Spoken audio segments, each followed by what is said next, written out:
What's up, everybody? We've been having like crazy times, but we wanted to get this show started. Oh man, this has been definitely a ride, and now we got Tyler in the wrong spot, dude. Hey What's guys, my going name's on? Tyler. Dude. How's it going? You guys, man. Okay, we're gonna get this fixed, but welcome to Value Town, guys. I'm ChanManV. Got 3 guys here: Gaara, Tyler, Falcon. What's going on, guys?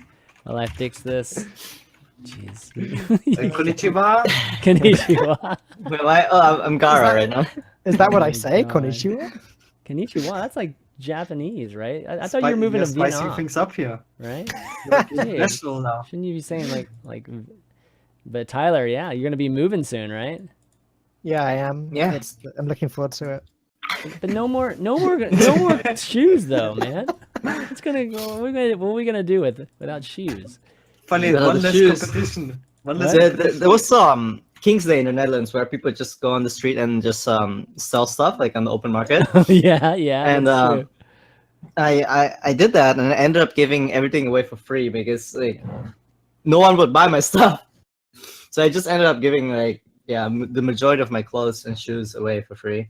So that rack on the back. Wait, are you serious? Full. You just gave it all away? Yeah, I just gave it all Oh my away. God, dude! Somebody got a heck of a deal, dude. Yeah, a lot of people. That's nice. There's one shirt left. The one you see right now. Sure, it's the complexity shirt. Only wearing complexity shirts. Yeah, exactly. Well, guys, we got fun week. Or we got some fun topics today. We're gonna start things off with doing our own bracket. We're gonna have our own like March Madness, but it's like Hearthstone style because Ixar created a bracket of best cards ever, and he's been kind of doing the poll on Twitter recently. But I figured we would make our own predictions and kind of compare it, just because a lot of people in the community have been doing it, and it's just a lot of fun.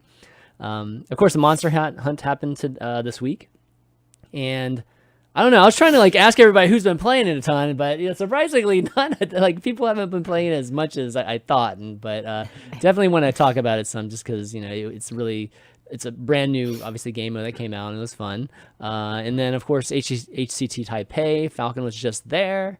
Get a little bit of an insight on just maybe what decks we're running there, which kind of leads us into this weekend, which is going to be playoffs, and Tyler's going to be participating on it. Oh, mom. Yeah. Oh man, where's my mom, dude? I need some self-service like this, dude. Yeah. This is, or I'm gonna leave it. self-service Mom, like this. say hi. Hi, Tyler's mom. Oh man, actually we got a 5th guest today. This is great. This is amazing. Okay, you're gonna finish off with Netta, of course, in the Q&A at the end. So Bye. questions. Bye.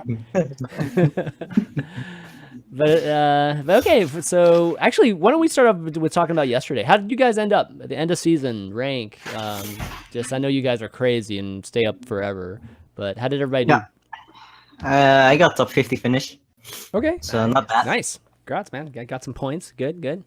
Gaara, how about you, man? Yeah, I dropped to 250, and then I it was so late. It was like, and because most of us play on an A, and then it's like 8 a.m. and like it resets at 9 a.m. in the morning. Yeah. And if you play like before that already, like 20 hours, you just stop caring. Like I was talking actually to Tyler, and he was awake for 40 hours. Yeah. You guys, I would just check in on you guys every once in a while. I'm like, damn, you're still awake? What the hell? You guys are crazy, man.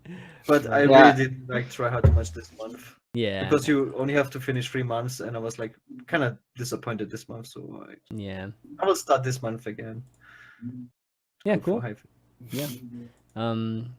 Dan, did you even try? I mean, you're just getting home, right? You're just. I am not about that life, right? Me either, man. I was something like 300 when I was on my way to Taipei, and then obviously being there, it's difficult to sort of concentrate on playing and concentrate on all the casting and everything. Yeah. And also Monster Hunt came out while I was over there, so I just played that instead. The thing is, my journey home, I think I arrived home like an hour before it reset in EU. Mm-hmm. So there's literally no point whatsoever in me even trying to do it in that situation. Yeah. And also as a caster, I don't really need to, so I'll leave that to these guys. Yeah, exactly. Anything you guys noticed in the last day? Anything, any kind of trends? Because I know Gaara, for a while you were saying like Q Block was crushing for you, right? But anything outside of the grind of just trying to get that like 55% win percentage and grind out some points that way? I was shocked, like when I saw the general trend from what I've seen from people. It's like there's like a lot of people on Twitter always. It's like that people had generally a very bad win rate and very bad finishes. People were like happy, like people that where you're used to finishing top 20, top 10, like I don't know, Casey, ball control. Like a lot of people are like happy with top 100 finish this time around. So a lot of people were struggling. I think even Tyler is not used to finishing top 50. Oh yeah, I was struggling a lot. Yeah, he was telling me top 50, man. And it's like, yeah, all right. He's like, no, not all right, dude. I'm like, That was a bad month. yeah. But yeah, a lot of people were struggling. I wonder, like, who were the people that finished in high? Were they the people that just played the most? You know, they had it before and then camped, or if it is like more and more competitive now, like, yeah, what the actual cause is. Could be that Hearthstone's like low-key ultra competitive right now. Yeah, I mean, It is for sure. I mean, it's a good thing, but then it just creates these crazy stressful times at the end of seasons. So another thing is that we don't have like this one super crazy deck with which you can achieve insane win rates by just playing insane. We kind of always had that before this month, like Razakus Priest or something, where the general people are like struggling with it. But if you're like one of the best Razakus Priest players, you will have insane win rates, especially in the last day. Now we don't have that. Like Q-Block is like kind of the best deck in the game. But everyone is like soft targeting it. Like the even paladins play double ooze, double silence. Like everyone is playing double silence and double ooze, and then it doesn't really feel like the best deck in the game a lot of the time. So I don't Yeah. remember. Yeah, the I last time agree with saw that. Skull stick. Like Skull just gets destroyed as soon as it's played. yeah, if you play your leg, you get silence. You play your skull, you get Right, silence, like, right. every time. How about you, Yeah, Ty? What did you notice? I just couldn't find the one deck to abuse that I normally have. Normally, I just have this one OP deck. I played Combo Priest for like 3 months straight for all my finishes, and this month I just couldn't find a deck, and I ended up getting top 50 with Tondred, Hadronox Druid, because it beats Priest and Warlock, and so it worked out near the end, but I don't know, it just didn't feel the same as. Oh, as that's the a good other move, though. I OPX. mean, that was a smart move, though. I mean, I feel like that's something I'm used to seeing from you. Yeah, at the end is just like some kind of interesting tweak that nobody's doing. Yeah. And you're going to be bringing that actually to HCT this weekend. Yeah, too, I'm right? bringing that deck to That's gonna be HCT. sweet, I'm surprised man. that quite a lot of people actually brought it. Like, Really? Yeah, that's Okay. really I didn't- yeah. What made you decide to bring it? Well, I'm targeting Priest and Warlock. So Smart. I just looked at my stats. My win rate as the Thunder was really good against Priest and Warlock. So I made a greedy Warlock that's good against that. I brought Quest Rogue that's good against both of those, and I brought a very greedy Priest that's also good against those. So you're banning Paladin, basically, or you're banning Aggro Rogue or any of those things. Yeah. Okay. Guess it's Gotcha. going to be a long couple days then. Yes. for I think heavy control decks. That's nice. It'd be nice to see a bunch of control decks. I mean, we saw some control decks this past event too, but We did. it'd be definitely good. Okay, before we get started, I'm talking more about HCT. Let's kind of jump into something that's completely different, which is something fun that we're gonna do today. Again, it's gonna be this kind of bracket. If you guys that watch sports or particularly basketball, college basketball, you'll be familiar with these brackets. Kind of making these bracket predictions. And Ixar, just from the design team, created a bracket for best card. So you kind of have these head-to-head matchups like I think it's like every day he's been doing it. And he's been taking our votes and seeing how we're doing. But I figured each of us would talk about theirs today. It's pretty different. All of our results are pretty different. So this is going to be a fun discussion. Who wants to go first? Anybody? Anybody want to be that person that I sets can do this it. in? All right, I don't Gaara. All right, we're gonna have Gaara go first here. So I'm just gonna show just the full bracket. So, yeah, Operative. Exactly. Whoa. Dragon and Opera at the end. All right, so I guess just talk about your picks, like maybe just which ones were maybe tough and some surprising picks. Like Basically, since I was making many videos in the past about like the most broken Hearthstone cards, I kind of had a pretty good understanding of which cards are like really bad for the game or which cards were just borderline broken for the game. Yeah. And so it was kind of relatively easy to get to the point. I was actually surprised by how strong Gul'dan is.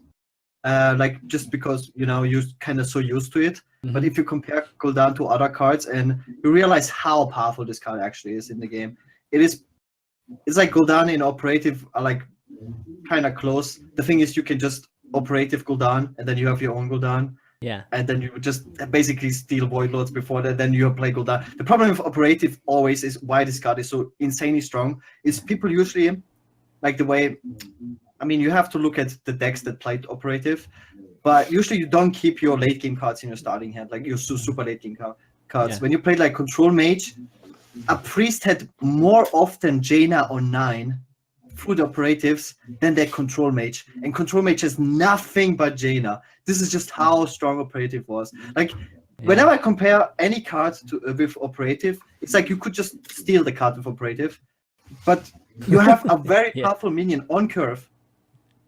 Like the strongest 5-drop in game stat wise on curve, and it had Dragon Synergy. So it really makes it, even without this list, even without this comparison, like for me the strongest card.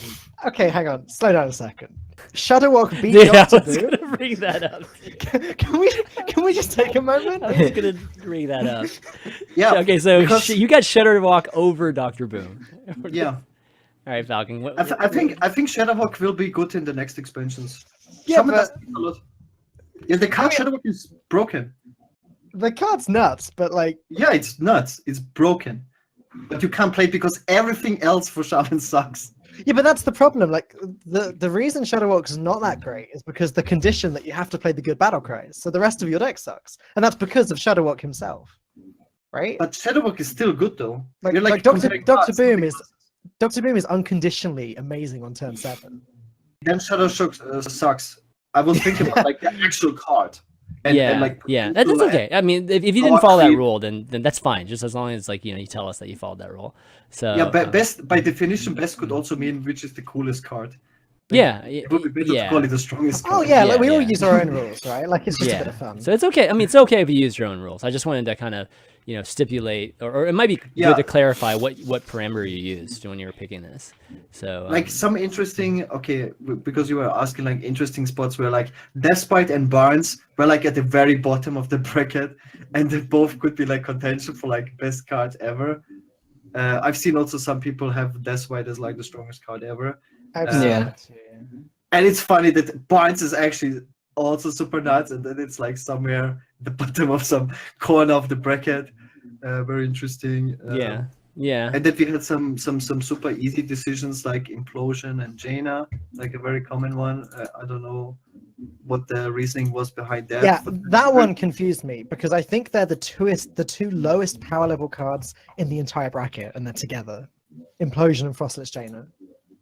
Yeah, I mean, I don't know. I thought definitely they could have matched up, seeded these cards a little better, and matched them up, because I thought they were some like literally top 8 cards that were going against each other in the first round. Like some things were extremely difficult to evaluate, like Edwin Van Cleef. Yeah, I because agree with that. because it's like a class card, right? Other classes will not get to play him, and to compare it to like neutral cards or other class cards, it's incredibly difficult. But the card is obviously broken, but it's tough to evaluate. I'm gonna try a different server, guys. We're having some issues with the stream. That's so we're gonna restart this here.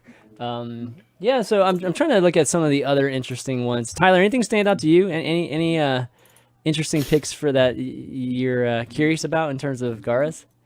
Yeah, I actually can't see the screen right now. It's like you can go into the notes. I linked to all of our brackets in the notes. You can kind of. Oh, my bad. Yeah. You can blow it up yourself if you need to. Let's see the other one. Well, I mean, we'll talk about our individual ones. So it's good that you kind of mentioned Gul'dan there. Any really tough decisions for you? Like, yes, I think round? Sankeeper Tarim was also compared. Yeah. I think was it Mysterious Challenger and Sankeeper Tarim? That was very difficult. Yeah. The thing is with Mysterious Challenger is it requires your deck, to play a lot of bad cards, and Sankeeper Tarim is always good. That's what And again, because of that, for me, Mysterious Challenger actually lost to Arcanologist.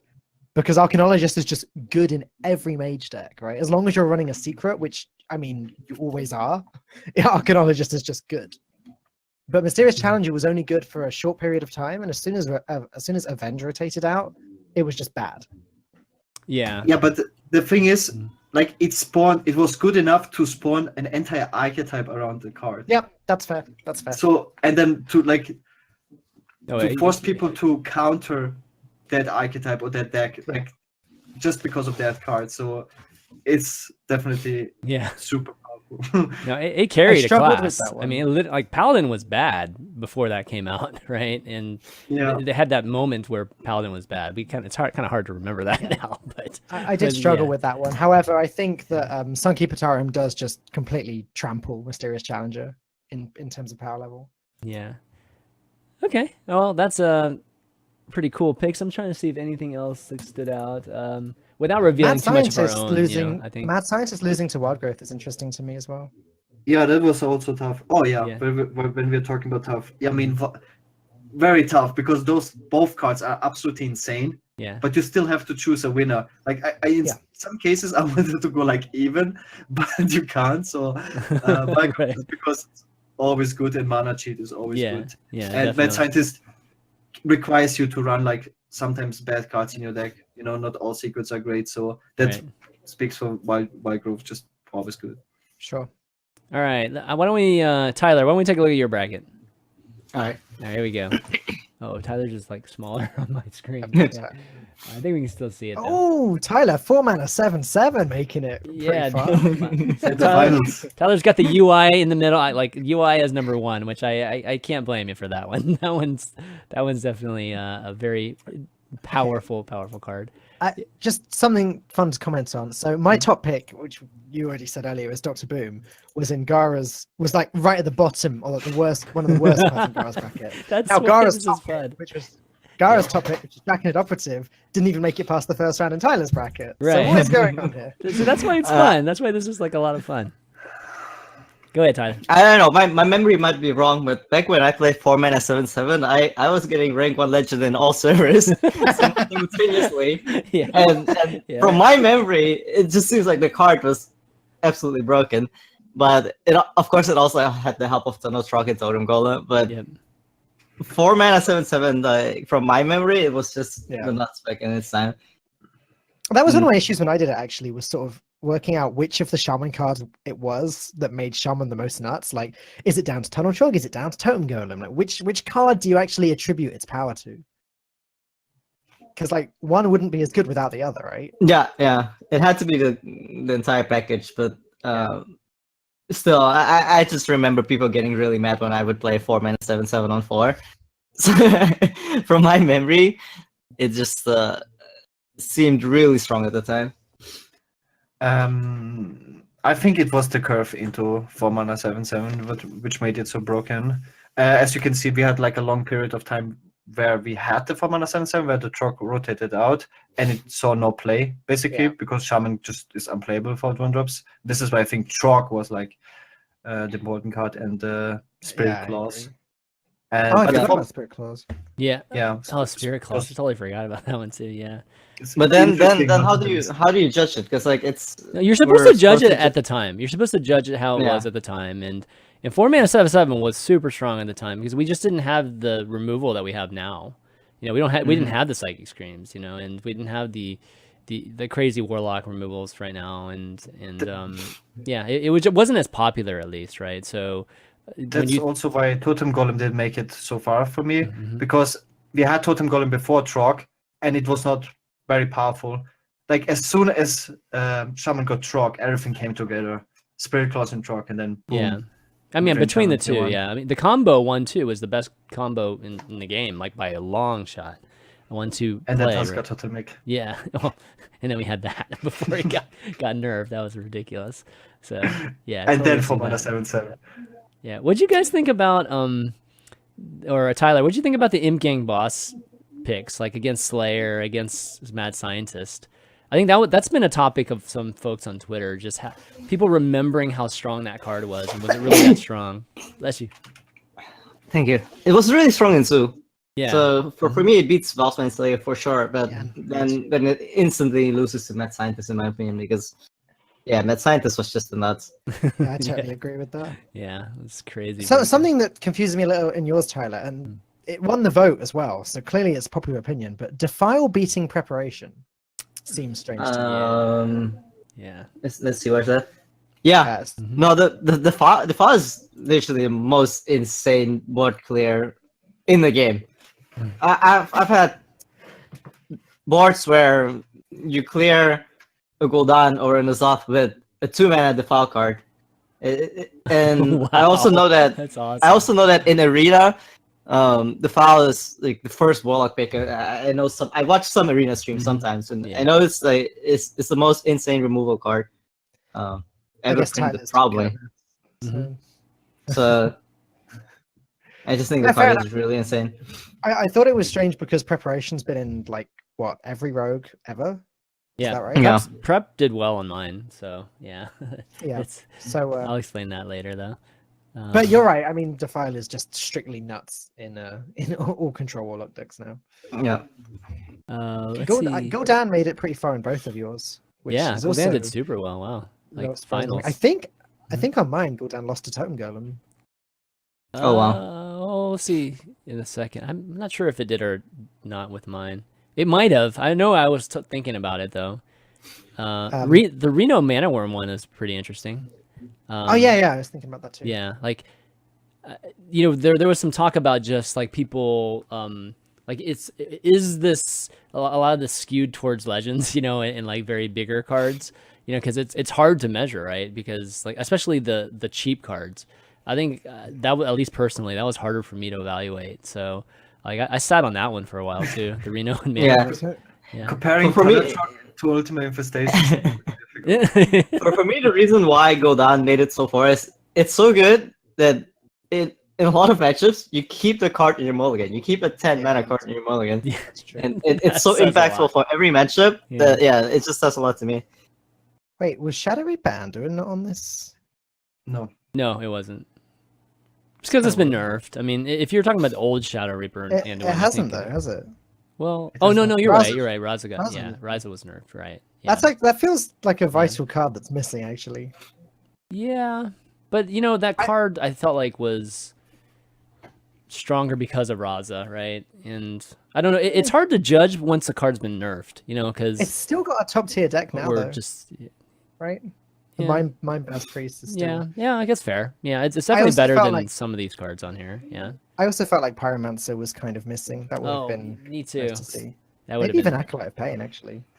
Yeah. No, I mean, Something- we could have made like a bracket of like 10-24 or something. I mean, something huge, right? But I mean, you had to start somewhere. So this is a bracket of 64, right? So, Yeah, you mentioned the Mana Worm Reno Jackson thing. And I found that interesting too. I've spent at least 2 hours, I think, arguing with other casters about this. wow. It's just that's a long fun, time. right? It's just Yeah. fun to have this conversation. And I think Soda was saying that he thinks Mana Worm is just an easy win here because Yep. Reno Jackson decks were only good because of Kazakus. And whereas Mana Worm has been in, apart from Freeze Mage, pretty much every mage that's ever existed. Apart from Freeze and I think Big Spell Mage. Yeah. Yeah, I mean, it's been one of the best ones. Like, I mean, it still But the is one of thing the is, best ones. Like, if not the best one. So, yeah, it's definitely good. Okay, well, why don't we? I want let's to see. really talk about something very interesting because Ultimate Infestation, I would have almost also had Ultimate Infestation and go down in the finals. But like, if you would ask me randomly, what is the strongest Hearthstone card ever created? I would probably say Ultimate Infestation. But the reason why Ultimate Infestation is so strong is because it's in Druid, and you usually play it on turn 6, turn 7. Yeah. But if you would play it always for 10 on turn 10, we actually have stronger 10 mana cards in the game. This is why, like, I would say Gul'dan is a stronger 10 mana card, and it's a better card. It just does so much more than Ultimate Infestation. And I mean, you yeah, can't, I but think you this is can't quite judge in a interesting. vacuum, though. Like, I guess But you you have to. could. I mean, I guess you could, but I think the point is to. It's the class cards, though. Yeah, so I you mean, kind of have to. I mean, you have to take into account like Blood Reaver Gul'dan sucks if you didn't play any demons. You know what I mean? So I mean, you have to kind of use context, right? It's like, it's exactly like you say. Like, how do you compare two cards in a nutshell if you don't look at Ultimate Infestation as being a card in the Druid? Well, you're not supposed to. You're supposed to look at it as a druid card. Yep. So the druid does mana ramp, and you play on Ultimate Infestation at 8 a lot of times. Okay, So, but isn't then the ramp broken, or is then Ultimate Infestation broken? Sure, and that's why Wild Yeah. Growth's done a lot of good, right? Like, That's Wild where it Growth gets did really well, too. complicated, though. Yeah. I see the problem for sure. It's just like my Yeah. Tunnel Trog Totem Golem problem, or like even the argument about Dark Pact, right? Like Yeah. you could say Dark Pact's no good without Lackey, but yeah. Yeah, so I mean, there's always going to be this kind of, just it's a little bit of conflict there, but again, it's just about how good it is at the time, at its heyday, right? And right now, Ultimate Infestation's still in its heyday. So is Gul'dan. So, but even just like looking at it by itself, right? Gul'dan brings you all this obviously value back, and the hero power lifesteal. Ultimate Infestation, I mean, we've done the calculations as to how much value it gives you right off the bat. So 17 mana card. yeah, sometimes it gives you so much value you can't even use a second one. That's how good it is. So okay, Often, cool. actually. Yeah, good picks though. Definitely good picks. All right, Dan, why don't you go next? All right, sure.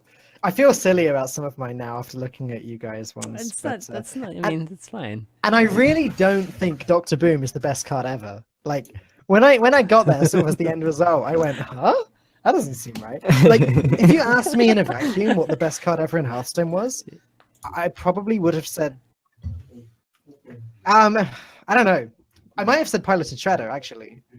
Really?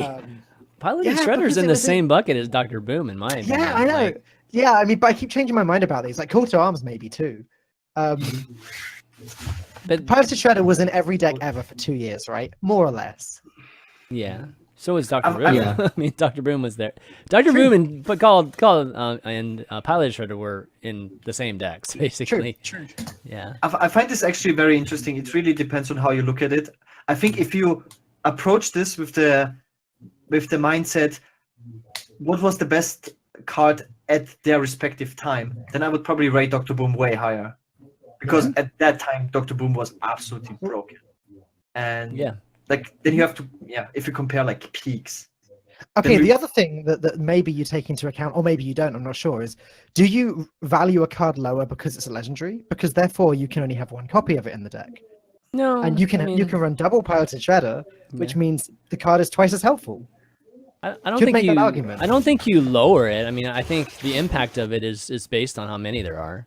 Like if you get to play 2 of something like UI, for instance, then that plays into how good of a card it was. So yeah, to answer your question, the rarity does play a factor. Yes. Yeah. But yeah, I'm just trying to work out what. Okay, so I rated Ice Block a lot higher than you guys did. You both put Wild Growth above it. Not me. You didn't go. My above me. argument for Ice Block is that it made it into every archetype that Mage ever had. Even like the aggressive mages ran Ice Block at some point.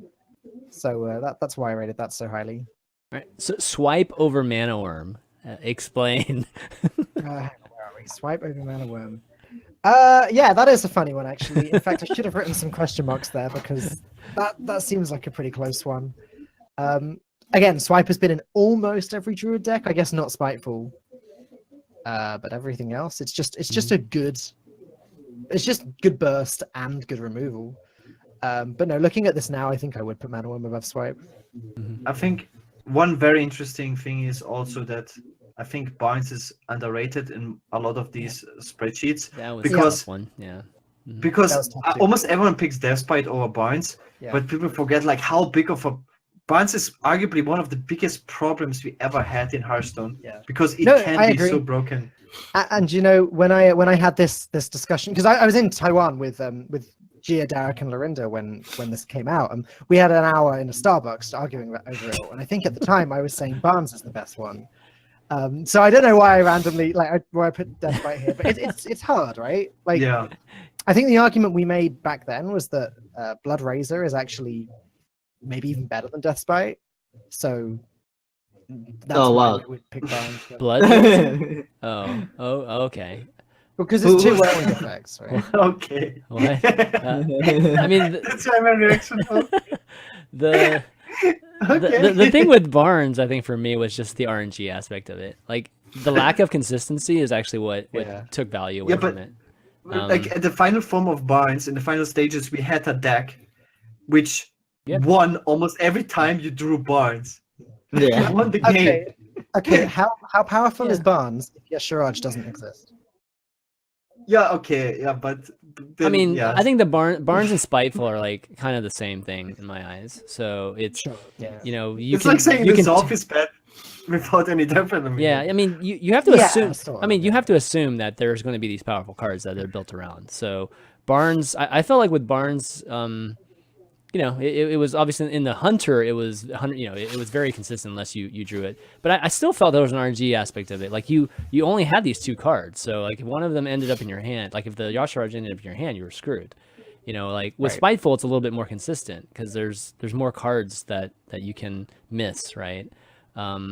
So I think because of that, it just like brought it a little bit down, for at least for me with Deathbite, and Deathbite was such a huge part of you know the patronage, right? And it was a big part of it. So I very almost actually ended up with Muster for Battle as my best card. it was and- yeah, it was And it that a was good one, too. actually like I almost put Muster for Battle there, and I thought, hang on a sec, Muster for Battle is going to beat Mad Scientist. That can't be right, can it? No. And I thought, you know what, Doctor Boom makes more sense as a best Dude, card Muster for ever. I Battle guess now. that wins. Can you imagine Muster for Battle now? That would be Yeah, okay, this is again the disgusting. problem. Okay, Yeah. we had at some point Master for Battle versus Gul'dan. So we have the best 10 mana card versus the best 3 mana card. How do you decide which one is better? I mean, you just have to figure out the impact of it, or you have to. For me, it was like it was relative to the other 10s. How much better is this card relative to the other 3s? How much is better is this card? I mean, Blizzard said that Master for Battle had the highest win rate Right. So it was super after good. being played in the history of Hearthstone. Shit, that's really good. That's what they said. Yeah, it's like, it is a then- really good card. I mean, it's a damn good card. Yeah, and that was before. Yeah, as you said, imagine now a Master for Battle. Well, Mustard for Battle, I know now it just, I mean, obviously it's in sync with everything, but Mustard for Battle came out at a time where there wasn't really this like board flooding type of paladin, you know, and that's what was crazy. It was even strong in a period where we didn't have this as a crazy synergistic type of strategy. But I think we had Quartermaster at least. Oh, that's true. Quartermaster was around. Yeah, that was the one card. Quartermaster. Was Even around, without yeah. Quartermaster, though, Yeah. Muster is still just nuts, right? Yeah. Even with Direwolf Alpha, Muster for Battle is a nuts card. Yeah, but yeah, people didn't quite run that as much, that combo as much. We did see the knife jugglers and stuff like that. Okay, let me bring up mine because mine's pretty different too, and I can explain what I used here. Yeah, I think one of the biggest things for me was just that it was about positionally, you know, where it was, like the mana cost and how it was relative to the others. So for me, in a lot of cases, like the one drop, like Mana Worm, for instance, Mana Worm did super well because Mana Worm is just so good compared to all the other one drops. And Tunnel Trog honestly would have done super well if Call to Arms wasn't in the bracket with it. So, and that was the big issue for me in a lot of these. It's just like Spiteful going against Sunkeeper Terram was like, I mean, I think Spiteful would have done better if it was like somewhere else. Some mage bias. Yeah, I know, right? And then, I mean, even Wild Growth and Ice Block. Wild Growth would have done so much better for me if it was just somewhere else. So it was just happened to go against the card. And the reason why I ended up with Ice Block, by the way, or just some of these cards that did well for me is, you know, some of these cards are just been around since the beginning. So, Yeah. you know, the fact that they have multiple errors, you know, I think that was more value in my mind. The fact that they've been good for so long means that they get more points because of that. Where some of these were only good for just the heyday, you know, and they ended up just going off with the expansions that were reset.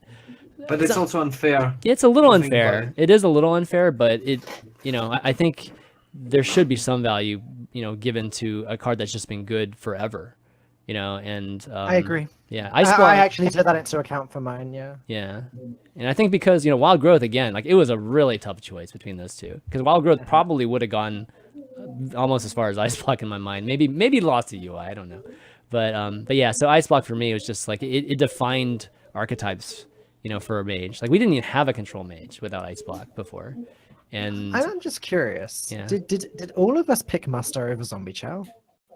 Yeah, Yeah, for sure. That's I'm not pretty like, sure. that wasn't even close for 'Cause- me. Yeah. Well, I've seen some arguments the other way online. Just curious. Mm, Like Zombie Chow is arguably one of the best one drops that we've ever had. I mean, I'm on your Yeah, side. I also it pick is. Muster. It's just yeah. you know. But how many 3-drops are better than Muster? Like True. Yeah. I can't think of very many of them. Yeah, and Flame Waker did super well for me too. Like, Yeah, Yeah. that's the thing is if you power creep 3-drops and 2-drops to a point where the 1-drop doesn't matter or you can skip on it, that kind of devalues like the 1-drop because we have at some point we just stopped because Blizzard saw the problem with power creeping 1-drops with like Undertaker patches and whatnot. yeah, That they powered creep like 4 mana cards, 2 mana cards, whatever. More. yeah, Yeah, I also don't think Zombie Chow was played during the entire time that it was. There were a lot of metas where it also wasn't good enough as a 1-drop, Yeah. or people just Mhm. didn't play it. From what I remember. yeah. How much worse was Mistress of Mixtures to Zombie Chow? Like, was it actually that much worse? It's like I think some of the the power, self-healing- I think the power of some of the like the 2-drop power right now is pretty low, right? Like, there's not.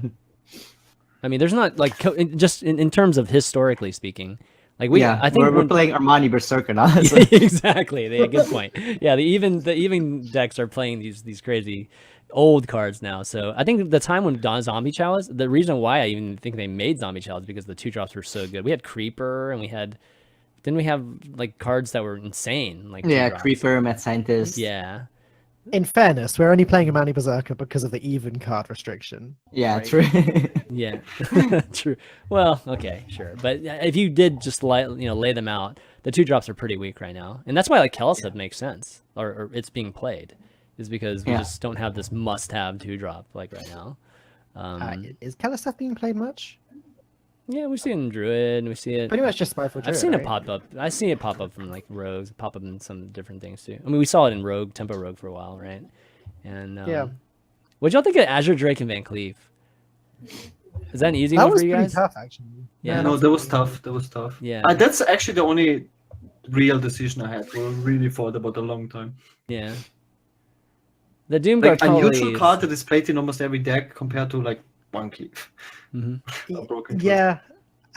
The reason I went for Edwin in the end is because, for a long time, I think a lot of people expected Edwin to get nerfed because there was a period of time where, like, just turn 2 or turn 1, coin, counterfeit coin, Edwin, win the game, and Yeah. that was just pretty common. So I it was think a looking back on this, I might have Flamewaker going a little too far, but Flamewaker was just damn good. Better than though. Jade I just have nightmares about Flamewaker, so I think it just in my mind, it just has such incredible value.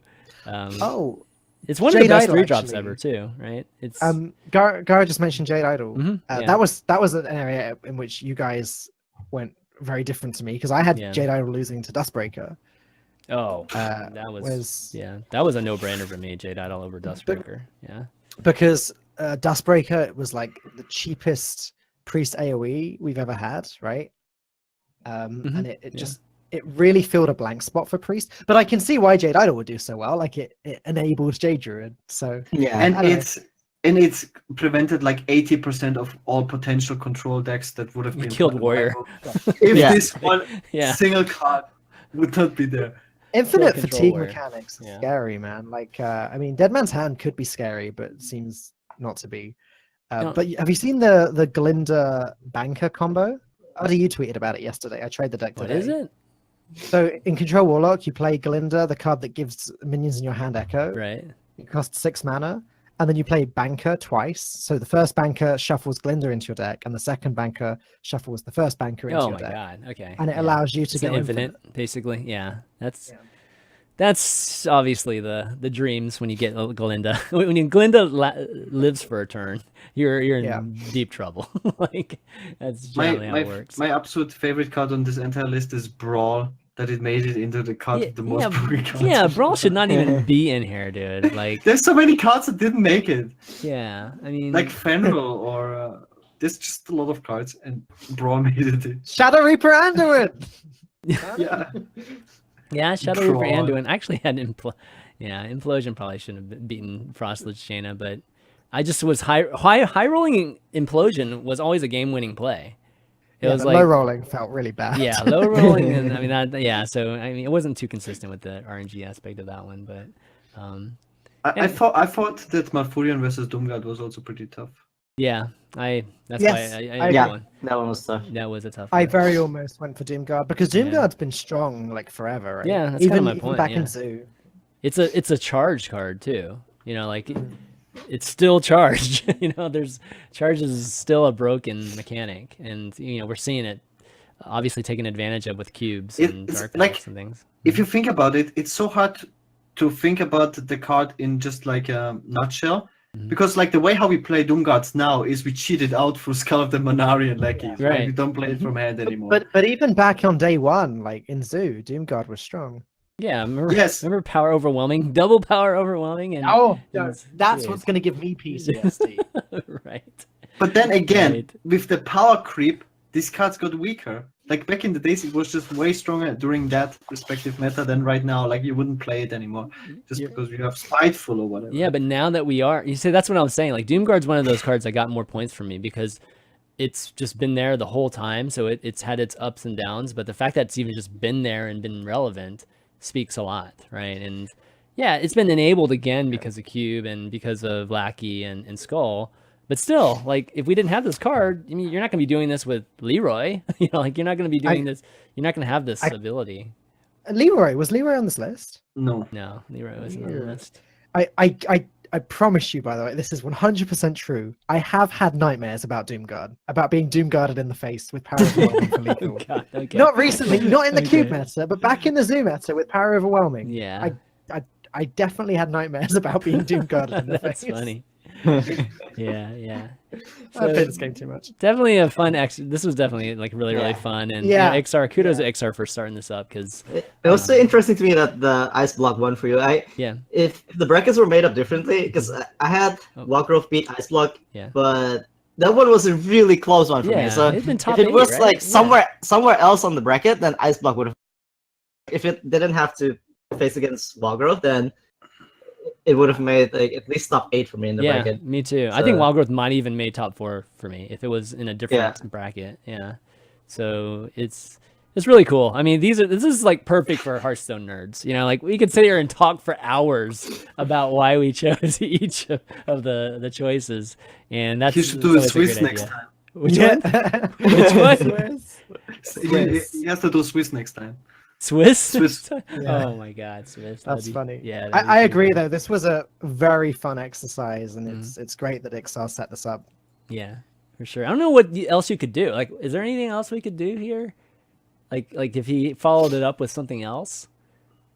I feel like he should have done Worst minions cards first. He should have ever done up. minions first, and then he should have done like spells next. That way he could have done it. Maybe twice, right? Arena, best Arena. card Okay, ever. yeah, maybe something like that. Okay, well, anyways, let's see. Let's move on to Monster Hunt. So a new game mode came out. They didn't, unlike previous expansions, or at least the last expansion, they didn't release the dungeon run side of things at the same time. They ended up releasing Monster Hunt a couple weeks later, and it's kind of nice. That way we can kind of get like something new, you know, just a little bit later after we've started settling into the new cards. I think it And- was a great idea doing it that way. Yeah, I think they could have even waited a couple more weeks, to be honest, and Yep. it would have been a way to keep things going, before we get to this kind of lull. But did you guys end up playing it? I'm like, Well, I have a confession. I played exactly 0 games. oh my God. That doesn't surprise me. You're that's too why- busy on ladder. That's why we have Dan in here, hopefully, to Yeah. talk about Monster Hunt. Did you play Yeah, I'll any, leave Dan? it to you guys. Yeah, did you play any, Yeah, I Dan? didn't either. Yeah, I actually played it a ton. While I was Yeah. like went in my breaks in Taiwan while I wasn't casting, I was actually on my phone just like casually playing Monster Hunt, and like it's fun. It's like Dungeon Run. It's something I enjoyed playing once, and I won't go back to because it's just more fun to play ladder. But it is a breath of fresh air for me. It's a nice way of sort of chilling out and experiencing different things the game can do. It has annoyed me a little bit how the quests work. Yo, God. Because yeah, they make really you annoying. they make you Play get 10 10. wins with the first hero. Makes And- no sense. I thought that would be the only one. So I completed the first hero, in my first try. 8 wins, great. And then I thought, okay, I'll get the last 2 wins later. So then I completed it with all the other heroes. And then I went back and got the last 2 wins with the first hero. And then it's like, great, now get 10 wins with the second hero. What? I've now got to go and do 10 wins with all of the heroes again. So that was annoying. Yeah. But Especially the 10 wins number. That makes no sense. why is it Yeah, an 8? it's kind of a random number. It should be like Yeah. 8. Like if It should anything, be it should 8. be 8. Yeah, so it is kind of strange. Like there's been many times where I just play 2 and then I literally end it, because then it goes on to the next quest. And the fact that it's good that they give us a pack every time. It just forces you to play the Monster Hunt. Like you have to play it to. Yeah, and there are a lot of people like Tyler, like Gaara, like one of the casters, Derek. He was saying, I hate it when they make quests for these and they're taking up one of my quest slot. Like, why Right. can't I just delete the quest? Right. And that's something I think maybe they should. Maybe even if it's just legend players, just players that have hit legend, have the power to delete these quests. Because Well, I mean, I think if they it want to should- take competitive seriously, then maybe they want to be earning packs while they do it and not Yeah. having to do it the other way. At least mix it in. Like it should just be random whether one pops up or not. It shouldn't be guaranteed that spot is like a Monster Hunt. Sure. And it would feel a little bit better at least. But Though at the same time, we can't complain because they are. yeah, they're giving us technically packs, so it's like, oh man, It's a hard to- tricky one. I understand why it is the way it is, but I think it's something they can improve in the future. Mm. As for the game mode itself, fun. I don't think it was quite as fun as Dungeon Run Mhm. when it came out. Yeah. Obviously, that was fresh and brand new and an entirely new thing. And it was cool that we got to play different heroes and have weird hero powers, like Gaara Tyler. I don't know if you've seen how it works at all, but like Toki, the Time Tinker Toki's Toki, awesome. like Yeah. her hero power is you can start your turn again. You just redo it, like reset everything, and you get to do it again. And the reason that's helpful is Yeah. because her deck is entirely full of random effects, right? Like Arcane Missile, Cinderstorm, Yeah. the actual card, like Toki Time Tinkerer, like anything that can generate random cards is in her deck. So that's annoying, if a little bit frustrating. I lost with her on the first boss. I played Mad Bomber, had a pretty bad outcome, that's then right, I you told time me. tinkered, You told me and then I about Mad that. Bombered my own face 3 times. And on the first boss, you have like 8 HP. Yeah.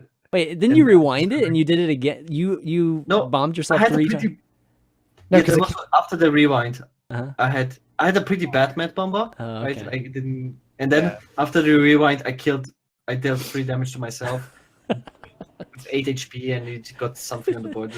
I saw a great Feels meme. bad, man. I saw a great meme on I think Reddit, where someone had tweeted, "It's okay, I'll just use my hero power if it goes wrong," and he casts Scroll of Wonders. Oh, I saw that. And, Yeah.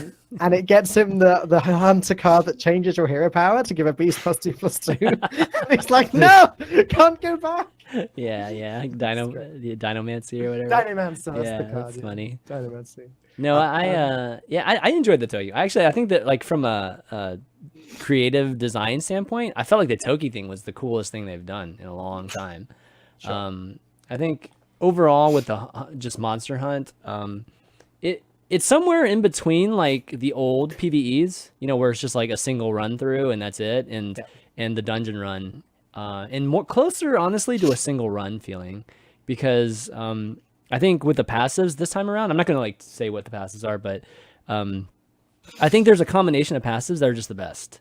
And it's just like once you've kind of figured that out, it's like you're gonna keep finishing this consistently if you pick those 3 passives.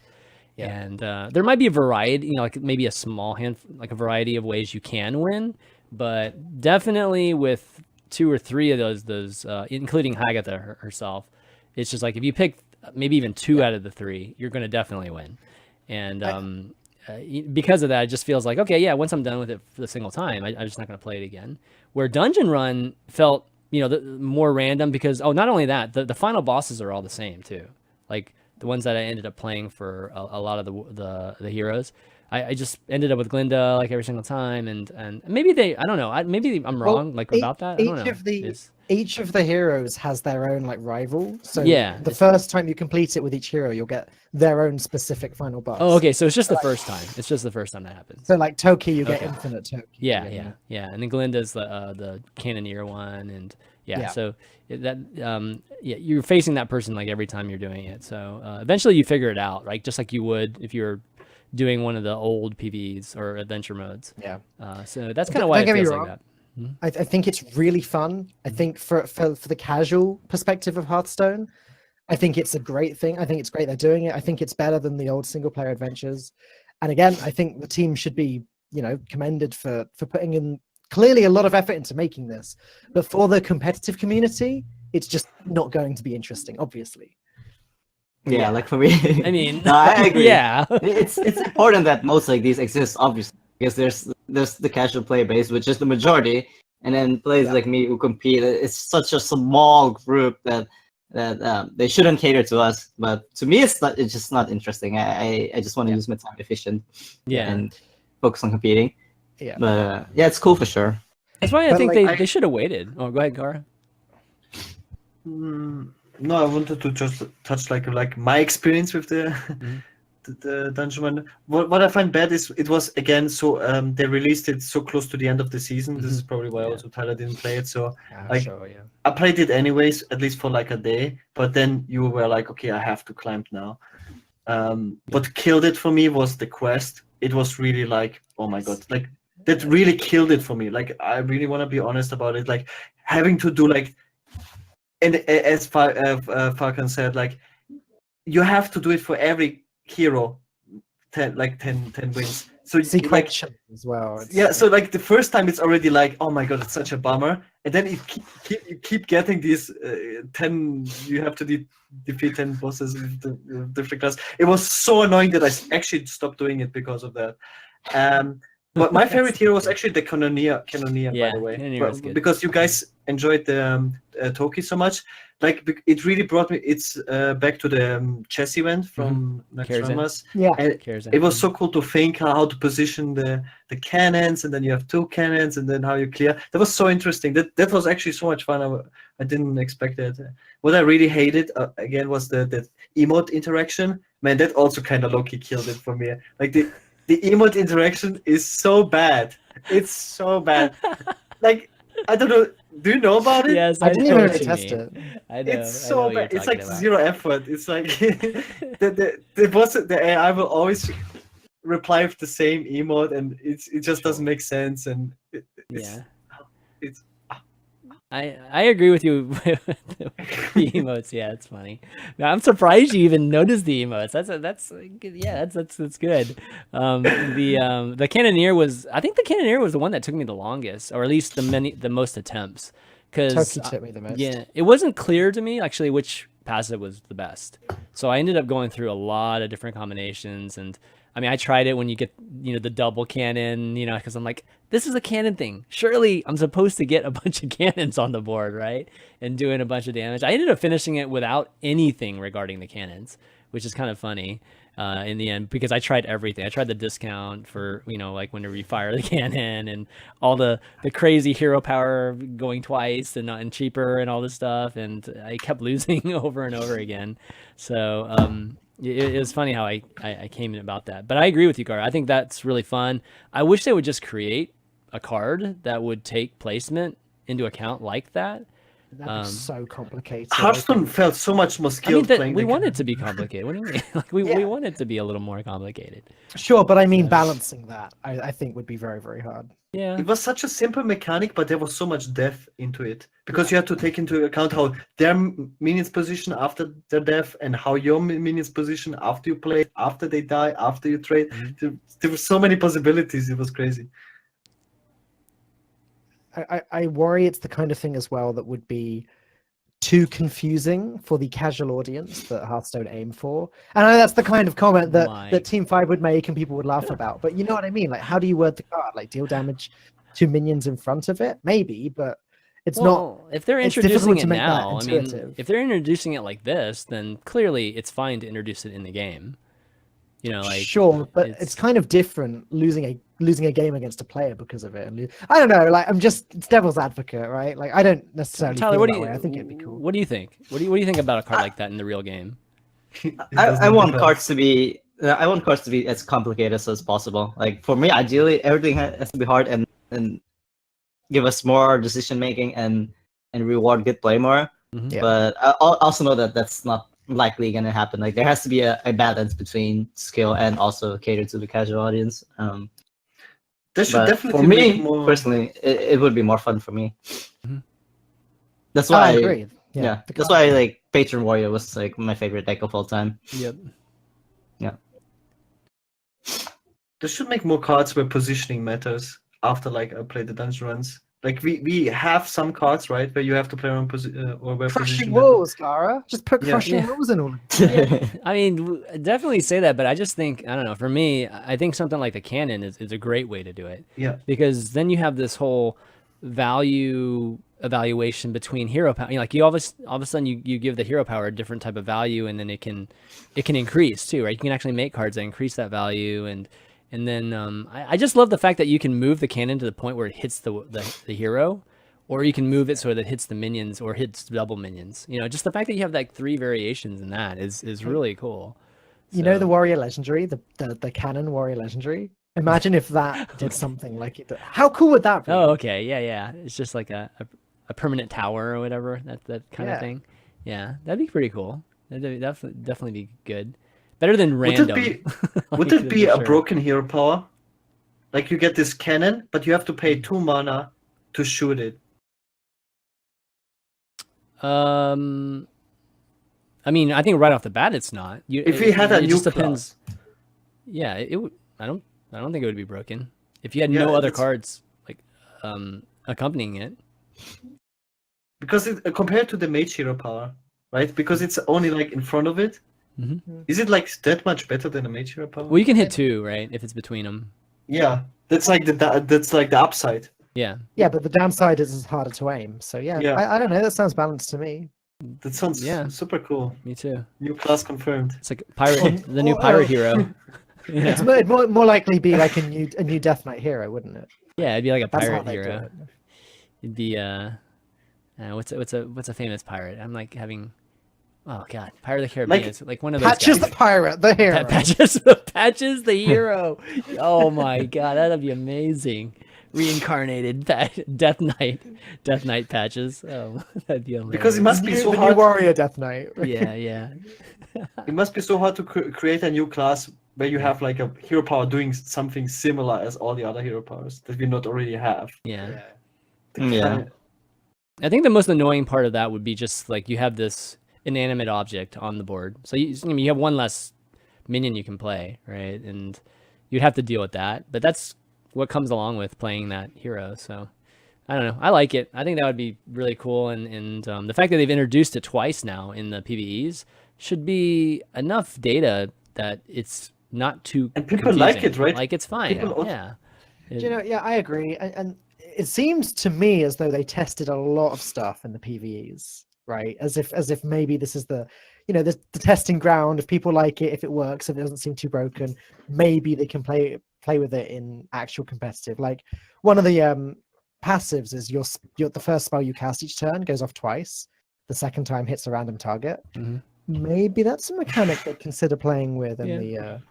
I don't know. Like, feels like a lot of the stuff could make it in. Yeah, maybe. Okay, but anyways, Monster Hunt, cool. They're definitely very fun, and I can't wait to see what the next one they come out with is. All right, let's see. The next thing we have here, HCT Taipei. So maybe we talked a little bit about it, but maybe briefly here. Falcon, you were obviously there covering the event. How was it overall? Just in terms of It was competitiveness and decks and just the event itself. competitiveness was really well, I guess competitive.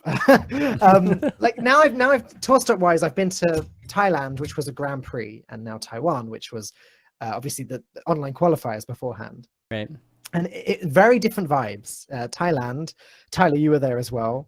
Yeah. It was very very friendly. Loads of players there. Players that lost straight away would then go out and party and having fun and stuff. But then this tournament, because players already qualified, I think everyone there was taking it very seriously. So there was quite a different vibe. And it's cool to experience both. Personally, I prefer being at the Grand Prix because it's nice to have a lot of people. But it was cool to just watch the players doing what they do best. Interesting that they qualified in the previous meta, so obviously they had to start from scratch for the final rounds of the tournament. But it led to some really fun games. I think it was the first actual like regular BO5 format tournament that happened since the expansion. Mm-hmm. So it was fun to watch because of that, as sort of, I guess, the precursor to playoffs happening next weekend. And it was interesting to see which decks actually took the whole thing, as Staz and Switch came first and second. Staz came second, Switch came first. Both from the Philippines, both practiced together. And the lineup that won was Face Hunter, Tempo Mage, Murloc Paladin, and Cubelog, which was a very aggressive lineup. Yes, which seems. And right after that, the ladder was full of Odd Hunter and Yeah. Which I want to give a shout out stopped to very quickly. Yeah. Yeah, I want to give a shout out to Treads Red, who he had one of the most interesting lineups. I think some of the play was a little bit shaky at times, but he had Benedictus Priest. What? Really? And it was just No. Mind Burst Priest, but with Benedictus in it. Oh, okay. Sure. We felt as though his play was strange, because although some of the thinking of having it in the deck made sense, because he was trying to beat the control decks with it. And one of the things that the Priest can do is sort of just run out of damage eventually. Mhm. And the idea of his deck is that it's never going to run out of damage. And Anduin can turn the trash card you draw into damage. So, but the problem was he played it on curve a lot before drawing Shadow Reaper Anduin, and that didn't seem effective from where we were sitting. I don't know. What do you guys think, Tyler, Gaara? What do you think about Benedictus? I brought Benedictus Mind Burst to HCT this weekend. Right. Yes. And I'm Yeah. guessing you don't play it until you've played or drawn on Anduin. Okay, confession. I practiced 0 games with it, and it was actually my my God. teammate Casey who recommended it. And I said, "Okay, Casey, I trust you, you greedy, greedy ass." Okay. But in theory crafting, in my head, it sounded really good because I'm trying to beat on the control decks. Yeah. And after looking at the HCT lineups, I think 60 to 70% of the players actually have the lineup that I'm targeting. Nice. And then there's probably like 20% of the lineups that are really bad for me that I'm trying to dodge. But the deck just tries to prey on control lineups basically. And I mean, I think it's really cool. hats off to him. He's, I think, the guy in the tournament that had the most points going into it. So clearly a very good Hearthstone player. Yeah, I mean, he's kind of got the same, at least philosophy and lineup, right? As you're bringing, Tyler. Yeah. Just a very control heavy lineup here. Yeah. So. I was personally really surprised the super aggro lineup ended up winning because I tested Hunter extensively and I thought the deck was just bad. And Falcone, maybe you can tell me more. What did it actually beat? Hunter? Yeah. So again, going into the tournament, I didn't expect Hunter to really beat anything. I don't know. I don't think the deck is good, but it seemed to beat everything somewhat consistently. There were lots of top decks for lethal, right? Which you're always going to get with a deck like Face Hunter because that's how the games go, right? You get your opponent weak, you run out of cards, you're trying to draw that last bit of damage. It's just normal. It did very well against the Cubelocks and the Control Warlocks. Like very good at silencing the Void Lords away, drawing that kill command for the last bit of lethal damage. Oh, it's definitely favorite. The matchup. Yeah. I think that was probably what it preyed It beats on. Quest too, doesn't it?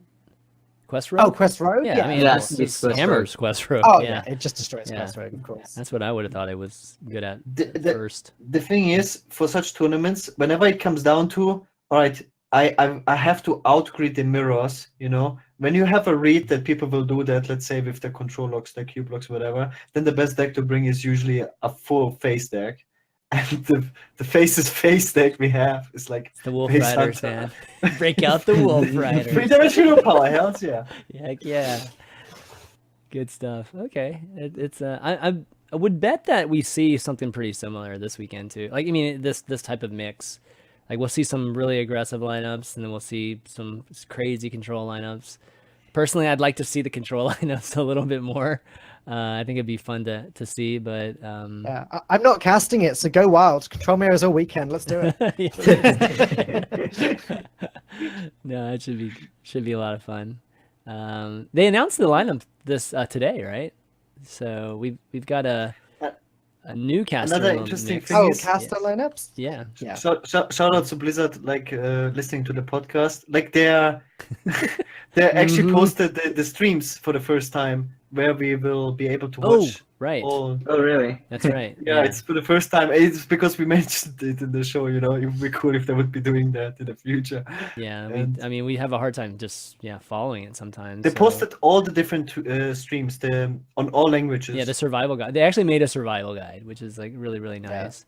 And Derek Brown's going to be part of the casting. Yeah, now. That's Derek really is cool. Derek is a real good friend of mine. Obviously, he's also another British caster. He's part of our tribe, I guess. I spent a good few weeks in China with him at the end of last year, and he was in Taiwan with me as well last weekend. And he definitely deserves it. He's one of the best analysts, I think, in Hearthstone at Really? the moment. Wow. Okay. Just from my own perspective, I mean, I lean towards the host side of things. Mhm. I'm not an amazing analyst. I'll be the first to admit that. But he really is, and I think he'll do a great job stepping in for Kibler this weekend. Actually, I didn't know J Billy D was going to be on it too. Look, that's kind of cool too. I don't think I'm very familiar with Billy Baria here, but yeah, Derek, that's great to see. Just like again, more people getting a chance to to cast on the stage, right, of HCT, and it looks like the streams that Gaara was mentioning are all right here. So we got a lot of different language streams here, and it's very beautiful. That's all in one place. it's gonna be fine. It's gonna be great, and it's gonna be easy to find VODs from everybody. So some of these are I actually wonder how- individual streams. So kudos to those people for stepping up and casting for it. I know APX. I think that not APX. AKA Wonder I think is also doing a Spanish one too. So definitely check that out if you're interested in or like AKA Wonder 2, and he'll be on here. Here's the tournament bracket. So I haven't actually even looked at the bracket yet. Who are you playing? It's Swiss? Is it? Wait. Wait. There's no way it's already. Tyler is like, maybe not. Maybe not. No, there's no way it's already out. Yeah. They just have a link here. I don't know what it goes to. Yeah. So maybe we shouldn't do anything there. Maybe it doesn't go anywhere. So yeah. I actually know who I'm playing though. I'm probably gonna historically it's always been like that. I'm gonna play round one. The what is it called when you don't make it through the actual points? You make it through the smaller tournament. A qualifier. The fireside pairing guys. Oh, the Tavern Heroes. The Tavern Hero. Yeah, I always play a Tavern Hero round one because it's like a high seed. Uh-huh. Yeah. So I always face a Tavern Hero round one. Mm, That's what I know. nice. No, it's always cool that the Tavern Hero folks get a chance. I run some Tavern Heroes here down in Florida, so it's cool to see that they actually do make it through. Like it actually is what it's advertised to be. But, I have yet to lose to a Tavern Hero round. uh-oh. Jinx it. That's the curse of death right there when you mentioned that. But no, good luck this weekend, man. I hope you Thank you, man. do super well. Gonna be rooting for you. But why don't we talk about the meta? Obviously we have event meta here, which is always different because you get a chance to ban, and so a lot of times, thank goodness, you actually do get a chance to see that because we get a chance to see something different. But in terms of the meta with the ladder itself, I kind of made the power rankings and the popularity little rundowns here that we did Oh, wow. before. And this is from rank 4 to legend, so you can kind of see hadn't been that much change, to be honest. I think the biggest one was that Rogue really dropped in terms of ranking, the power ranking, just because Quest Rogue's obviously been countered a bit better, which has opened up the meta a little bit more. And then Druid and Mage kind of going up. Any of this surprised any of you guys? Like just what you see ranking wise? I'm kind of surprised that Druid is so high. Which root deck is it? I think it's a combination of the like all of them together, right? So we're It's talking probably mainly Spiteful Druid. yeah, is it's my of guess. course mainly spiteful, but Yeah. I think I assume that this meta is going to be different to the one Tyler's used to anyway, because rank 4 to legend and just legend will be quite different. yeah, Yeah. definitely. I mean, I think you'll see more spitefuls in the like as you go down a little bit, right? Yeah. Something that is for me most surprising is I face so many less quest rogues. I don't know why that is. It's because they're getting countered more. Like you're seeing just the aggressive rogues popping up and the mage Yeah, for the like last mages, week the that we were talking paladins. about. Yeah, They're just softening them up a little bit. Yeah, definitely more Bakuruk. Mm-hmm. I'm surprised Mage is so high. Yeah. I personally like Tempo Mage, but most people I talk to seem to think it's a bad deck. I think right Yeah, now. I also didn't like it's the deck. bad. Yeah. Oh, I think it had its moment last week whenever we had the, the Quest Rogue, Cube Lock and Paladin type of triumvirate, rock, Sure. paper, scissors. I think Mage kind of like broke that a little bit, and then since then the adjustment has been bad for Mage. So we've Sure. seen it drop down a little bit, but it's gone up overall though compared to what it was before. I think it was one slot. I think Mage and Priest went up one each. So I'm surprised Priest isn't higher, to be honest. I thought Priest would be past Mage. But Yep, I agree. I think as you get Yeah. higher and higher, it does pass Mage. But It's so we so Yeah, Shaman sucks. in top legend, like the general consensus is that Priest and Warlock are the best. the best decks. Mhm. Even for preparing for HCT, everyone is just agreeing that you bring Priest and Warlock, or you try to target that. Yeah. You're just talking Mind Blast Priest, right? Yeah, Mind Blast Yep. Priest. Yeah. Yep. Yeah. One thing I noticed that comparing it to just the last week when we did this is that it seems really close now. Like Paladins come down, the percentages, Warlocks come down a little bit too. And I mean, we've got 5 of the ranks here that only are separated by 1.6%, in this 48.3 to 49. And Hunter's not even that far either off of that. So it's starting to, normalize some and not see crazy huge percentages, at least overall, with a lot of numbers. So that's kind of good to see. The popularity look about the same though. Rogue and Druid just swap spots. It's pretty much the same as what we saw before. Nobody wants to play Warrior, Hunter, and Shaman. That's Shaman is looking very sad. Yeah. Can it get down to 1 point something? That'll be the crazy thing. There's still so many people playing it if you think about it. Even though on the Mhm. it's 9th place. Yeah. For how bad it actually is. Yeah, for sure. Yeah. Okay, so and one other thing too. Actually, before we get into the meta, one thing I did want to mention that I actually didn't mention at the very beginning is that we're sponsored by ShipStation today, and we definitely want to give a shout out to ShipStation right now and kind of tell you guys about it. For the folks that are maybe own your own kind of shop, or you use a lot of popular services like Etsy and BigCommerce and WoxCommerce and just a lot of the other selling channels, ShipStation is going to be the perfect shipping option for you. It's going to kind of bring all your orders into this single interface, and then there's this great ability to print out UPS and FedEx and USPS labels for you really easily. And I definitely checked it out. I don't sell a bunch of different things obviously right now, but definitely wanted to check it out and try it out, and before actually telling you guys about it. And it definitely looks really nice. Definitely a great website. You can actually go and try it out for free for 30 days. And if you want to try it out for another 30 days, you just type in the code ValueTown, and it's shipstation.com. Definitely go and check that out. And again, you're going to be saving yourself time and money if you're somebody that currently has your own, or you're using one of the selling channels, or you have just your own store. So give it a try. They're awesome. Obviously, they sponsor the show, so they're awesome. But moving on in terms of meta, why don't we talk about just some of the popular decks in the last 24 hours?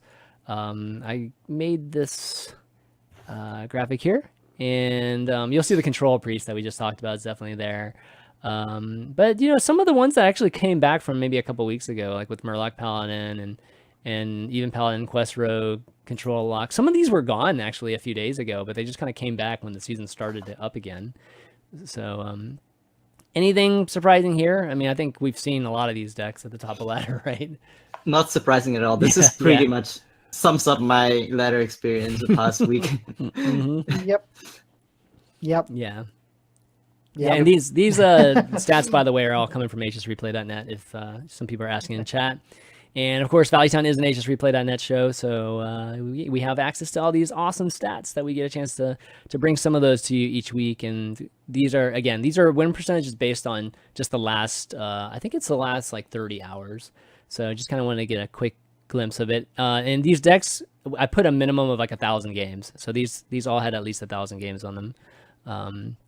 If anything lower, we just felt like, may not be. I have a as question dependent. for Tyler and Gaara about Quest Rogue. Wax Elemental or no Wax Elemental? Oh, that's a good question. That's a good one. I'm playing no Wax Elemental right now. Wax Why? off. Yeah. For my HCT lineup, I'm bringing no Wax Elemental. For ladder, I don't know. For ladder, I wouldn't even play Quest Rogue, I think. But Okay. for my HCT lineup, the reason I didn't bring it is because I just accepted my fate that I would lose to aggro anyway. Okay. So I just makes made the deck better against control decks. But for ladder, I actually don't know. For ladder, But do probably you not would just get banned against control lineups? I mean, they have a rough choice because all my 4 decks are good against it. Fair enough. Okay. Yeah. I was just curious. Smart. I like Wax Elemental when you don't play the Igneous list, and I Yeah. think in the Igneous list you have no room for playing it. Well, it's Wax or Igneous generally, isn't it? And I guess you drop Yeah. Fireflies as well. Yeah. For I think what? the best Backstabs, Phantom Quest Rogue Knives? players don't wanna play the Igneous version because it's too slow, and you have more room for other stuff. Mhm. I mean, I don't like Quest Rogue. It all comes down to Zonya. Zonya is broken actually. Once you play the deck, you Sonya's realize nuts. the card is actually broken. Like, why is that not on the list? Yes, This is actually the That's because low-key it- strongest card ever created. That's Every because time it just I- recently became like we don't even have enough sample size for Sonya to actually is it actually that powerful or not? Because this is the first time it's actually been used in a way where that it's felt The broken. deck is only playable because of Sonya. Yeah, that's The true. card Yeah, is so basically. Yeah, that's true. stupid in the deck. It's so Actually- stupid. None of the quests are on that list, are they? It's kind of No. interesting. Yeah. so stupid. Like, which one would be though? Like, I feel like the rogue quest still should be. I know they said no nerfed cards, but it's still one of the most powerful cards after nerf. So surely, therefore, it should be on the list. It doesn't Yeah. feel nerfed. It Does doesn't. it feel nerfed? No, it doesn't. well, I think Man, just Questrogue- imagine I think, if it would still I be feel at like 4. I mean, Questrogue has always just been like right on the tier of being good, right? Like it just has never been able to clear that just because there were just so many better decks than it. But it's never been bad. Like Questrogue's always Vicious been decent. Scalehide. Vicious Scalehide has carried this rogue to a new tier. Yeah, this one after the reset, sure. But even before the reset, the Questrogue Yeah. I felt like was not bad. It was just never. It's just because there was so many good decks and Warlock was It so lost good. cards. It lost like Oracle and it lost Ferryman. Who would have Yeah. expected? Yeah, God like Oracle should have been a huge loss for the deck. Yeah, and patches. You lose like patches, like which was. Well, you have ridiculous, Elven I'd say. Minstrel, right? You have Elven Minstrel and you have Zola to help Like with you those nerf two the deck losses. to the ground and it's still broken. Like just think about it. The quest got Oh, nerfed. man. Patches rotated it out. Oracle rotated it out. Ferryman it's still broken. How is it still broken? It makes no sense. Well, when you have a combo that's like a machine gun of 5/5s, it's pretty good. Yeah. It's And when you have something- Glacial Shard being bounced over and over and over and over again. And it's not even the most broken thing is what actually so few people do. I don't even want to mention it. But like, Just gonna okay, mention it guys, anyways. you can I shadow don't know, step Jude. Sonya. Yeah, you can Yeah, try yeah, some that- stuff. Yeah, of course. Nobody does it. Like only. I know. very I've few- never actually had somebody do it, but it's like It's one of so the good. most powerful plays. You can concede if you see that. Yeah. It's It's Yeah. actually really No, really it is. good. It's really strong. That's just you know why people don't do it is because they don't have to do it most of the time. It's like the moment they play Sonya, it's like over. Like forget shadow stepping the dang thing. You know, it's I also it's really crazy. I know Valera isn't that good, but you can do some wacky stuff in Valera builds of the deck, like just infinite Zola the Gorgon. Just you get 2 No, copies of it. Valera's And, really you cool. just keep... Oh, I didn't even think about that. Yeah, that's true. and I played one game where I managed to get infinite Sonyas with Valera. I ended up with like four Sonyas on the board, and then I drew a Vicious Scalehide, and suddenly I've got like 5 of them in my Dirty, hand. It's crazy. Dirty. Totally dirty. Well, why don't we talk a little bit about Fun. Control Priest? Like, so why is Control Priest so good right now? Like, for those that might not have realized that Control Priest is doing so well. I Anybody want to wants to say take- it's overrated Wow. I don't really. because I played. This is the deck I played the most this season, and when I played it from both sides, the Warlock and the Priest, I feel like Warlock has way more options to outplay the Priest than the Priest has. Priest options to outplay someone are extremely limited on highest level. We're talking here about like top 200 legend. Yeah, I think agree it's with true. that though. Yeah, I agree yeah, with I that. agree. That the Yeah. Warlock can like easily outplay the Priest if he knows what he's doing. Save your healing, save your spell stones, and just heal up. And I hate to say you it, can but very often just outvalue the Priest. They just fatigue the Priest actually. a lot of it comes down to when the priest draws Anduin, though, right? Yeah, That's actually a big factor. Yeah. it does feel like the Priest has to draw Anduin really early in that matchup to Yeah. be in a good spot. If it's bottom 10 cards or something, then the Priest already starts struggling and never gets the damage in. Mm-hmm. So yeah. But you can also always lose to random things, like you don't draw your weapon removal against Skull, then you lose. Yeah. Or like there's Mountain Giant, you don't have a Shadow of Death, Mhm. then you lose. Stuff Yeah. like that can always happen as well. Yeah. I do agree that from the Priest versus Warlock matchup, that a lot of players say Priest is favored, and they overrate that a lot. But that's not the only reason why Priest is strong. It's just also really good against Paladin. It's really good Yeah. against Divine Yeah. Hymn is nuts. Yeah, Divine it's about Hymn and time Iron Divine Answer. Hymn's nuts. Like it was like crazy that we'd have to like argue that Divine Hymn was a good card when we were first reviewing Yeah. it because it's like such a crazy good card, right? Compared to the Paladin one, two I- and a heal 6. I didn't even realize at first that it was heal 6 to all. I thought it was just heal 6. 'Cause I thought heal 6 to all would be too crazy for a 2-mana card. No. But yeah, Yeah. that card's the nuts. But this deck was good just before rotation as well, right? Like it literally, Yeah, it Mind was. Blast Priest just appeared a week or two earlier, and Yeah, but it was more of like a spot type of deck, a deck to shake up whatever settled in, just for Yeah. a little bit. But it didn't have like enough good matchups that it could stick around. Where I think right now it actually is in a point where it is sticking, to the meta, which has been good because it adds just another control deck. We haven't seen another control deck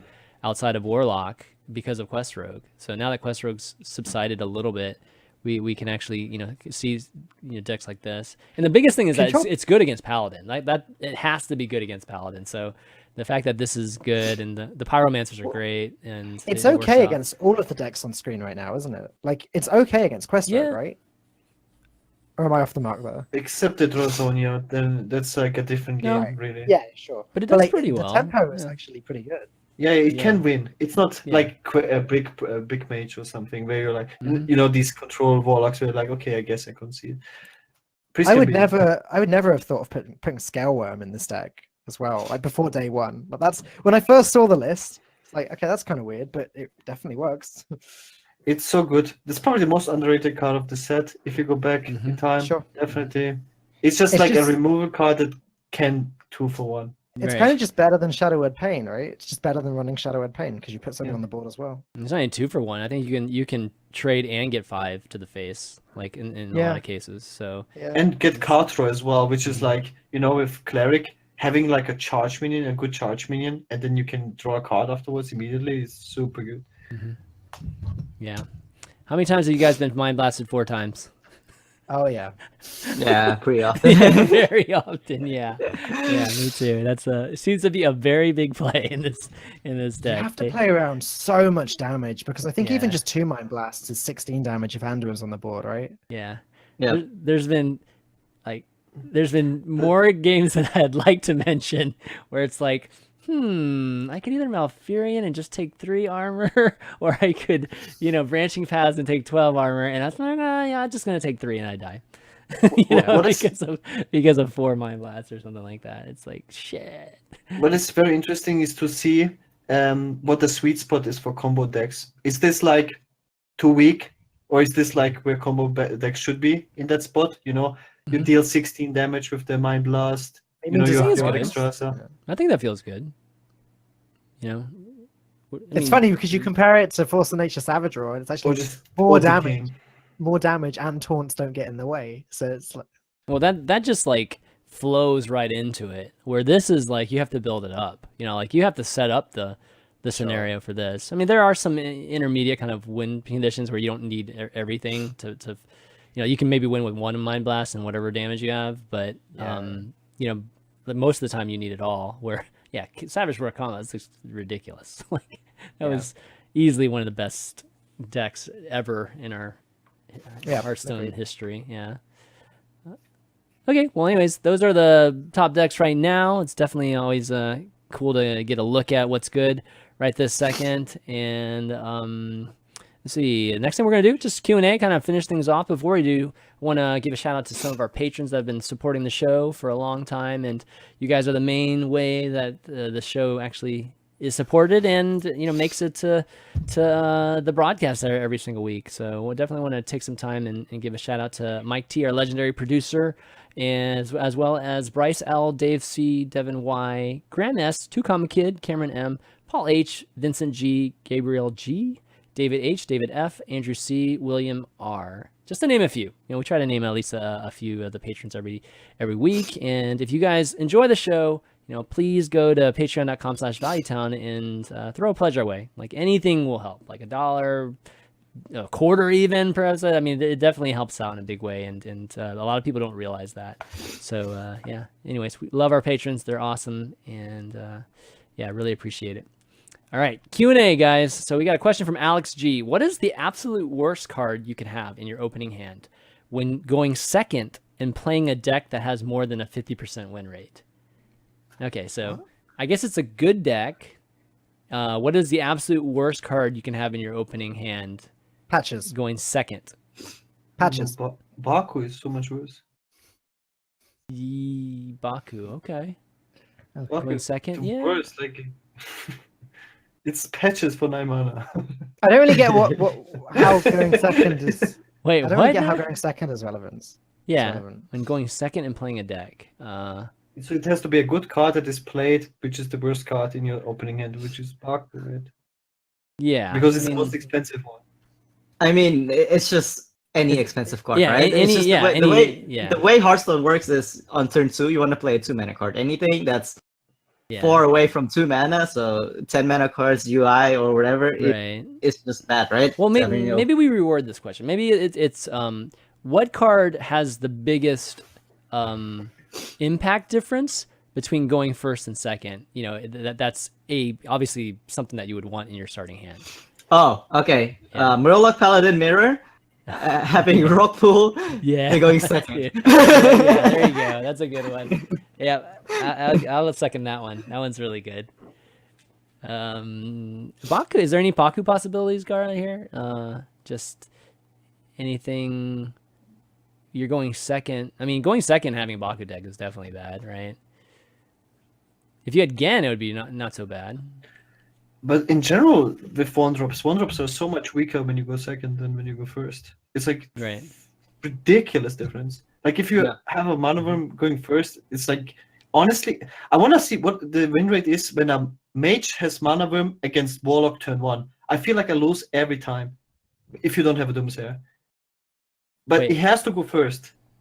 So A mage going yeah, if a first with mage mana goes worm. first and he has a Mirror Worm, right? Is that what you're It saying? seems like unbeatable. That's why it made it so far in my thing, dude. It's really good. It's really crazy ridiculous. good. Yeah, it's There's nothing you insanely can do good. about it. You just lose. Yeah, Take the L.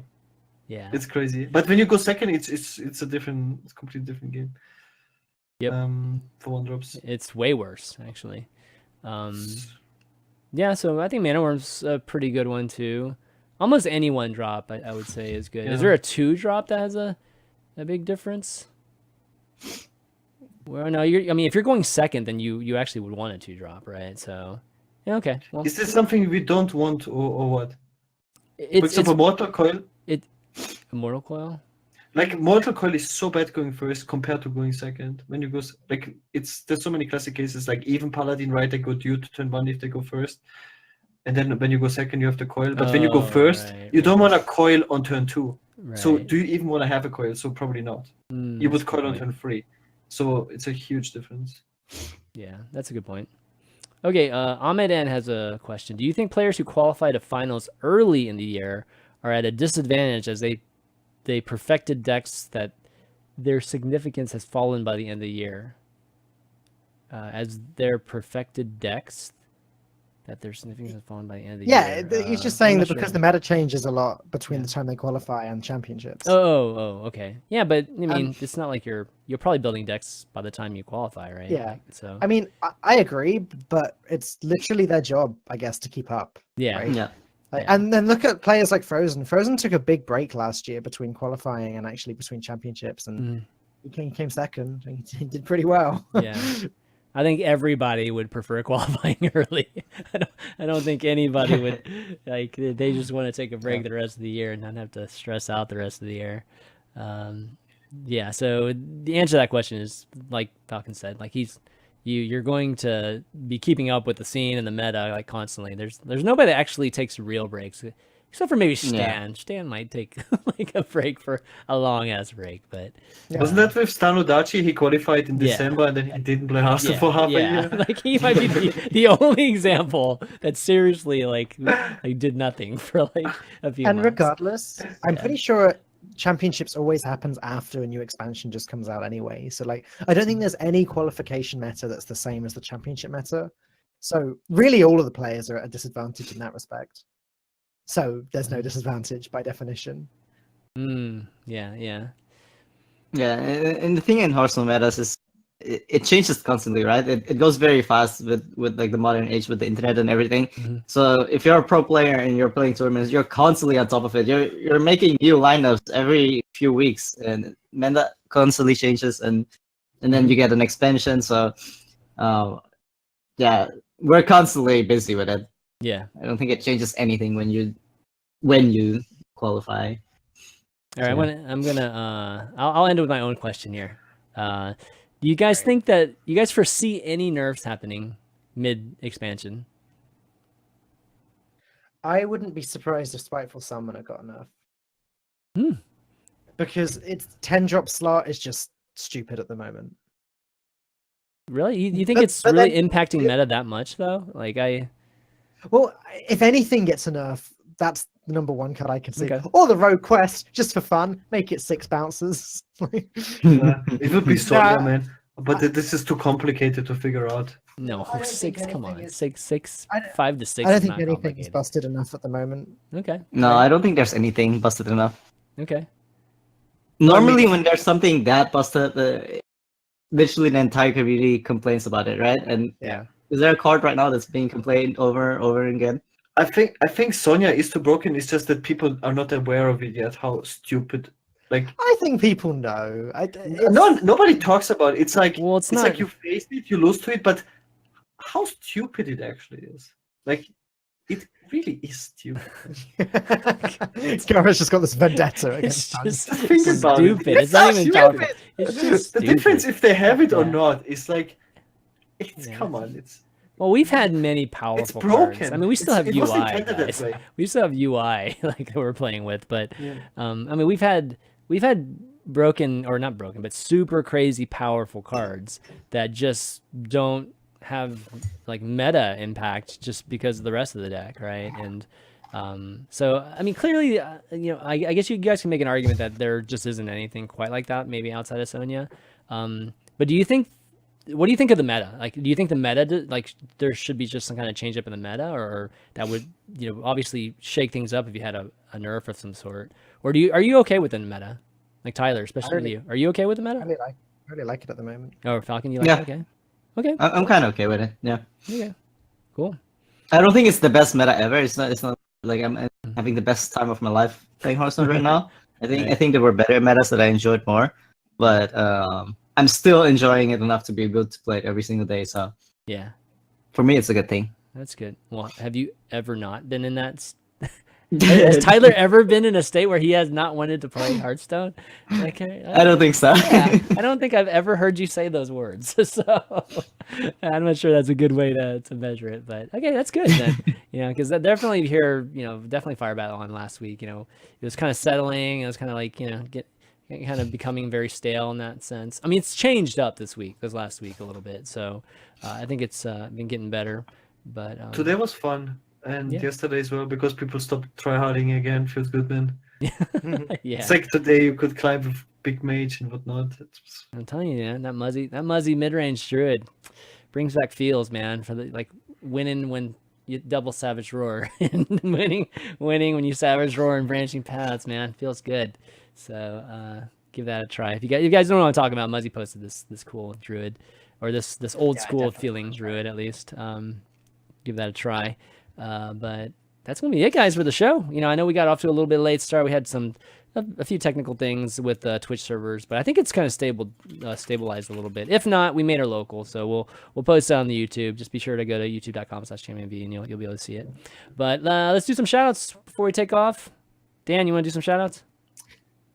Sure. Well, I guess I'll do another shout out to Playoffs this weekend. Obviously, go watch that. It's the biggest Hearthstone event of the year. It's HCT.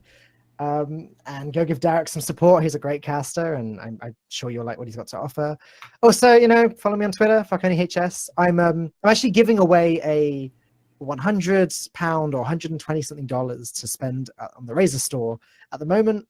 So you can follow me on Twitter, retweet a thing to take part in that. And we're doing the giveaway in 1 hour, so you don't have long. Oh, wow. Okay, go now. Yeah, you should type that in chat. Get everybody taught. Yeah, definitely. Tyler, shout-outs? This might be the last time we see you here, man. It's the last time we see you in the basement, dude. Oh, yeah. The shout out to Complexity, the team that has been sponsoring me for 2 years. It's actually the first team I've ever been with, and I've stayed with them forever, and I will be staying there for a long time. So shout out to them. Awesome. Shout out to you for always having me on the show. It was a pleasure. Yeah, dude. And what else? Am I forgetting something? Shout out to my mom earlier for bringing me tea. Yeah. Yeah, that's great. Feeling quite a bit sick from all the ladder grinding, but I'm starting to get better. And yeah, shout out to Falcone, Gaara. Also shout out to Derek. I'm also really proud of him for making it to HCT. Yeah. Awesome. That's Gaara, how about you? Shoutouts to the viewers, shoutouts to Falcone and Tyler. Super awesome, cool guests as always. Shoutouts to all the people that go to the playoffs this weekend. So we have something to talk about in the next week's show. Great for them to produce our content. /Garbage Shaman. I stream every single day. And yeah, that's it, I think. Yeah. Awesome. And I'll round things out. And yeah, just reiterate that. Go watch HCT. We'll have Tyler back on once he wins. It's going to be great. You can tell us all about how his Benedictus priest ended up crushing. That's going to be amazing. And thanks to all of you three guys for doing the show, and everybody that was watching, being patient today with just some of the things that we were having going on. And again, you can find the show on YouTube, youtube.com/ChanManV, as well as iTunes, Google Play, and soundcloud.com/ChanManV. Leave us some feedback if you guys enjoy the show. Definitely helps when people are trying to search for the show. And obviously go to HSReplay. If you're not already on it, get the best stats in Hearthstone, and give yourself an advantage. Like play the best deck. Figure out what the best deck is at your ranking region, and give yourself an advantage, because why wouldn't you, right? So anyways, go there, HSReplay.net, and that's going to be it, guys, for Value Town this week. So for Falcon, Tyler, Gaara, and myself, ChanManV, we'll see you next week.